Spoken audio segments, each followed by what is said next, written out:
The first truck came up the gravel lane a little after dawn on a raw morning in the fall of 2016, its bed already tilting as it swung wide at the top of the back pasture.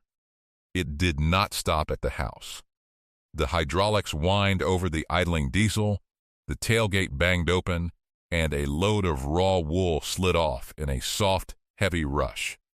Great greasy hanks of creamy gray fleece, matted locks and dust and cast-off tags tumbling over one another and settling across the frosted grass. The driver never got down from the cab. Before the fog had lifted, a second truck came, and behind it a third, and the smell of lanolin and cold sheep hung over the whole hillside. By mid-afternoon, 3 shaggy ridges of wool stood along the fence line, higher than the rails, of a farm the county had long since given up on. Cars slowed on the county road to look at the gray heaps steaming faintly in the low sun, and the people in them saw exactly what they expected. One more indignity piled on a piece of ground everyone agreed was finished. It was the leavings of Harmon Wool, the big wool warehouse and scouring mill over on the county line. The belly wool and muddy tags, the short second cuts swept off the skirting table, the coarse and stained fleece no buyer would grade. For an operation like that, only the fine, bright, uniform fleece ever leaves as a clip, the rest is waste, and in a country of sheep there were mountains of it. Years back, the mill had shaken hands with the old man who farmed this place, tipped the waste wool on his back pasture for free, and save everyone the hauling, and no one had ever thought to cancel it. Now the mill's own dumping ground had filled, and the landfill charged by the ton, so the old free pasture was simply the cheapest place left. But the old man's granddaughter stood at the fence with a mug of coffee going cold in her hand, and the question behind her eyes was not the one the drivers would have guessed. If the only thing wrong with this wool was that it was in the mill's way, why was the mill paying good money to make it disappear? Her name was Nora Ellison, and she was 51 that autumn. The farm was 60-odd acres of hill pasture and woodlot in the Blue Ridge foothills of Virginia, her grandfather's ground, where she had spent the summers of her youth among his sheep before a working life carried her north and away. For nearly 30 years, she had been a fiber testing technician at a woolen mill, measuring fineness and staple length, grading whether a fleece was sound or would break in the spinning, until the mill was shuttered and moved offshore and her job went with it. The farm her grandfather had signed over to her years before was the one place she had left to go. She came home to a sagging barn roof, a tractor seized to rust, a flock of a dozen scruffy old sheep nobody had wanted to buy, 2 seasons of back taxes, and the gentle, unanimous advice of nearly everyone she met: sell it and be done. Quick pause, right here near the start. If stories like this one keep finding their way to you, this channel is probably worth sticking around for. Go ahead and subscribe. And do one small thing for me while you're here. Tell me where you're watching from tonight down in the comments. I read every single one. Now, back to the story. The advice was kind, and it was not exactly wrong. The man from the county who valued the place that sprang said out loud what everyone already believed: the pasture was thin, the fences were down, and nobody made 60 hill acres pay anymore. The old flock, he said, was the poorest part of it, a mongrel lot of colored sheep not even worth the shearing. The bank said the same in colder words. Written off, that was the phrase living underneath all of it, the one nobody said to her face. The land was written off, and so, she understood plainly enough, was the 51-year-old woman standing on it with no job, no marriage any longer, and no notion of how to run a farm. She had been home 8 months when the trucks came, and she had spent most of those months quietly deciding whether the whole county was right about her. The morning after the third truck, before the sun had cleared the ridge, Nora walked out to the heaps with a spiral notebook, a folding rule, and the same hand lens she had carried in a coat pocket for 20 years. She did not call the mill, and she did not call a lawyer. She pulled a fleece from the nearest ridge and read it the way the lab had taught her, parting the locks to the fine, even crimp of sound wool, drawing a staple between her fingers and giving it a sharp tug to feel it hold instead of snap. This was not rubbish. It was wool, greasy and coarse, but much of it strong and clean cord underneath, the very fiber a mill would scour and card and sell, dumped free at her fence by people paying to be rid of it. Then the technician took over. One ridge might hold a few 100 pounds of good clean wool once scoured, and there were 3 of them, with more promised. She underlined a figure, went inside, and called Harmon Wool not to complain, to ask when the next load was coming, and to keep the sodden tags out of it. What she learned that first winter, she mostly learned the hard way, and the first lesson was that wool which looks alike is not alike. A fleece has to be skirted before anything else, the dung-heavy tags, belly wool, and second cuts thrown out, the hay and burrs picked from the edges, or the whole thing cards into a knotted mess, until her hands learned to skirt hard and skirt first. The second lesson cost more. She scoured a big lot of her best fleece in water run too hot and stirred it as it soaked, and the wool seized and matted into one solid ruined felt, undone by her own hurry. She started again, gentler, a long warm soak, and never a stir. After that she built the old tug test back into the work. The locks that held sound were carded and spun. The tender ones that snapped went to the coarse heap and never into a customer's yarn. A woman from the county had already walked her through the rest, the sales tax number, the small mill license, and the rules for the greasy scour water she could not simply pour on the ground, and the pity in town had settled a little deeper. The man who could shorten her education by 2 years lived at the head of the next hollow, his old machines rusting under a shed roof. Emmett Cade had graded and carded wool for better than 30 years, running a little water-powered mill, classing clips for every sheep farmer in 3 counties, until the trade dried up and the mill fell silent. He was 74 and deaf in one ear. Nora drove out, laid it before him, and waited through a silence long enough to doubt herself twice. Then Emmett walked her out back, pulled a tarp off a wool picker and an old drum carter, showed her a bank of scouring tubs gone gray with dust, and sold her all of it for scrap, on the one condition that she never let it stand idle. "Skirt it like you mean it," he told her. "Half of good wool is what you throw away. Wash it warm and let it be. Agitate wool and you make felt, not yarn. Card it light and lofty, or it will never draw. And test the staple before you spin, because tender wool breaks a thread, and a broken thread breaks a reputation." She wrote it all down. He watched her write, and said only that most who came to him wanting wool wanted it easy, and that she would do. Her first real commission nearly ended the whole thing. A man building a cabin up the ridge hired her to make wool bats to insulate his walls, and she wanted it so badly that she cut the corners a careful person never cuts.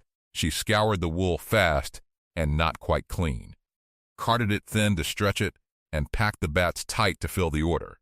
They looked fine going in. Then the first damp spell came, and the grease still left in the fiber drew moths and a musty smell, and the bats she had packed too tight matted down and lost the loft that does the insulating until the man called her back. She looked at it a long while, letting herself believe, for one evening, that everyone in town had been right about her.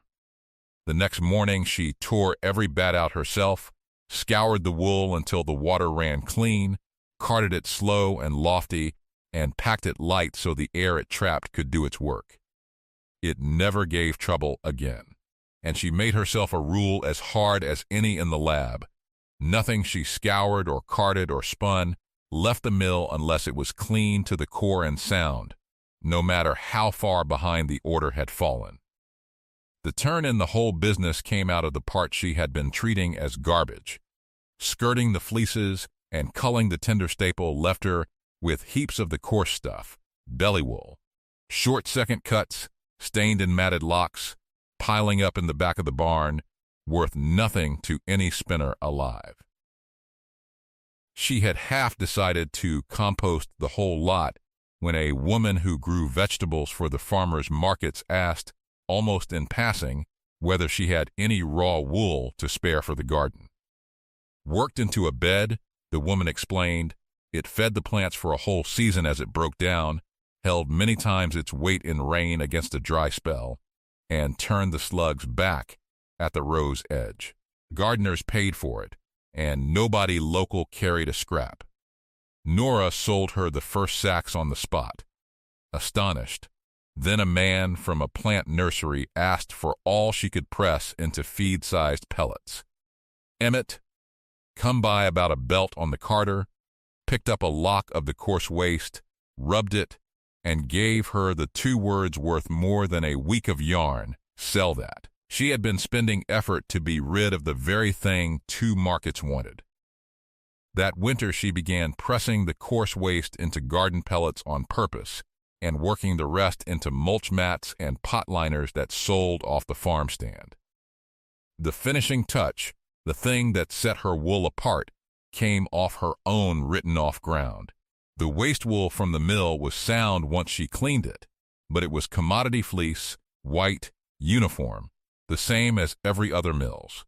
The dozen scruffy old sheep her grandfather had left her, the mongrel lot the appraiser had called not worth the shearing, carried something the mill could not dump at any price: naturally colored fleece, deep moret brown and soft silver gray and near black, the very shades hand spinners and weavers hunt for and can almost never buy.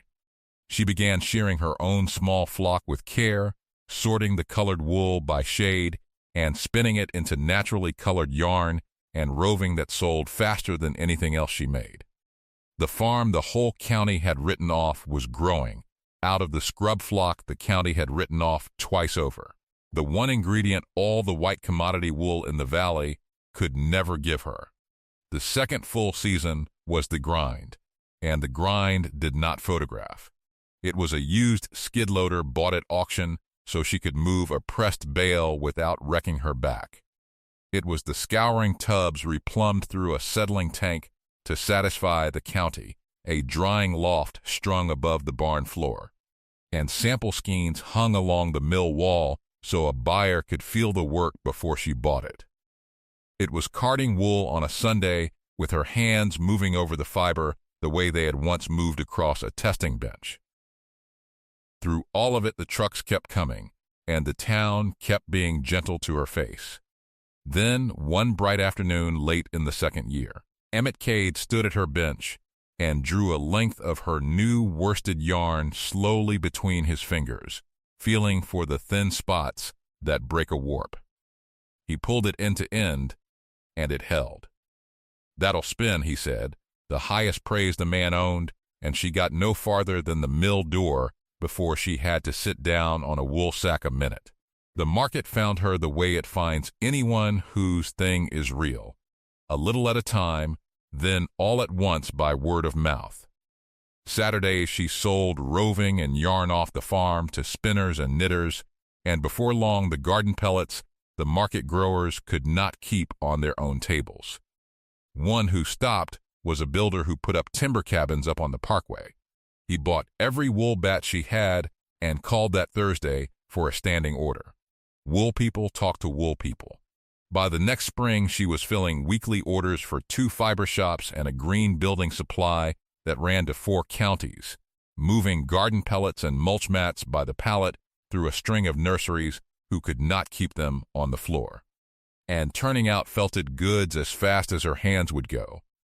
One dumped ridge of waste wool was feeding 5 separate things now: roving and yarn, wool bats, garden pellets, mulch mats, and felt, and behind them the premium line of naturally colored yarn off her own flock, not one of which could have existed without the leavings nobody else had wanted. By the fall of 2019, the third autumn, the trucks from Harmon Wool still turned up the gravel lane, but now they called first.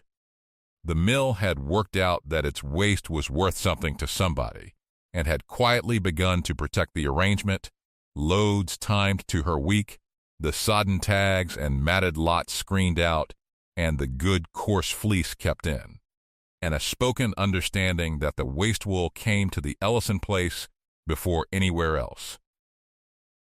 2 women from town worked alongside her through the busy months, glad of the wage. The barn wore a new steel roof, paid for outright. The bank had stopped calling about the taxes. Nora Ellison never once said a number out loud, and this story is not going to say one for her. She was raised to believe you keep your money to yourself. But the accountant who closed her books that winter gave her the plain shape of it. The farm the county had written off had just turned in its best year in 2 generations, and it had not been close. Cars still slowed on the county road. There was a neat mill sign at the end of the lane now, pressed bales stacked square in the open barn, and on Saturday mornings a line of cars waiting to buy. People ask her at the mill door what the trick was, and she gives them the fiber tester's answer. She looked closely at a thing everyone else had already written down as nothing. The mill was not wrong that the wool was waste. It was waste to an operation built to sell clean white fleece by the bale and clear the rest as cheaply as it could. The mill had asked the wool one question: how do we be rid of you? And never heard the only answer that mattered. She had walked out to the fence and asked it something else. What are you good for? And the whole business, the yarn and the bats and the garden pellets and the colored fleece off her own back pasture, was nothing more than that one different question, asked patiently. One fleece at a time, for 3 years. Most opportunity does not arrive looking like opportunity. It arrives looking like a nuisance, a pile of cast-off wool dumped at your fence line, a machine rusting under a shed, a scrub flock and a stretch of ground the whole county has agreed to stop believing in. It comes to you already labeled as waste, because somebody bigger and busier decided it was not worth their while, which is the whole reason it is lying there for you to find. The wool was never garbage. It was only ever in the wrong hands, waiting on somebody who would ask what it was for instead of how to be rid of it. Somewhere near you right now, there is almost certainly something written off. A field, a building, a skill, a person, waiting on somebody willing to look at it long enough to ask what nobody else bothered to. What is this actually good for? Sometimes the answer is nothing, and sometimes it is everything the people who dumped it could never see.